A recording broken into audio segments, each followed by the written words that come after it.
When we talk about cybersecurity, we tend to focus on the perimeter, what's outside, trying to get in. But these days, that's not really how attacks work anymore. In many of the ransomware cases we've seen recently, attackers didn't hack in. They just logged in with real credentials. No alarms, no brute force, just unused access that was still active and connected to everything. And once they're in, access is the blast radius. The quiet risk hiding in plain sight.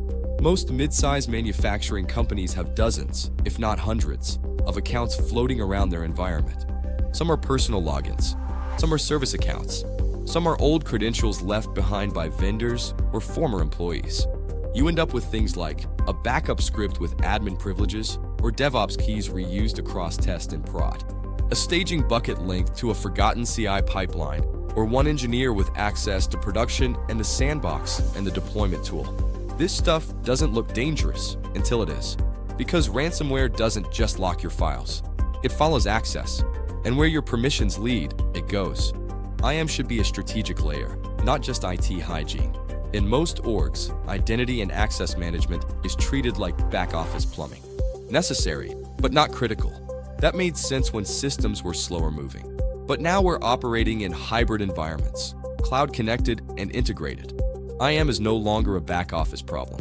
It's the front line, because we're not just talking about who can log into email. We're talking about who can spin up infrastructure in AWS or Azure, who can deploy new builds to the factory floor, who can change configurations in your pipeline, and what access automatically propagates. Here are 4 IAM gaps we see all the time. None of these are unusual, but they're easy to fix if you look.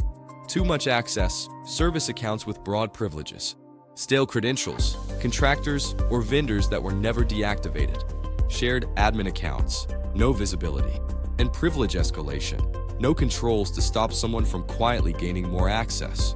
These aren't abstract issues. They're usually hiding in your config files and IAM dashboards right now. IAM needs to touch more than just IT. If you're serious about ransomware resilience, you can't silo IAM to the IT department. It needs to extend to your infrastructure, your product environments, and your factory-adjacent systems. If a compromised key can access all three, that's where a small breach becomes a company-wide crisis. So where do you start? You don't need to rip everything out. A few moves go a long way. Apply least privilege. Audit dormant users. Block unchecked escalation. Separate test and prod. And add visibility. Want a shortcut? We put together an IAM misconfiguration risk checklist for mid-sized product and infrastructure teams. It's built on real-world breaches,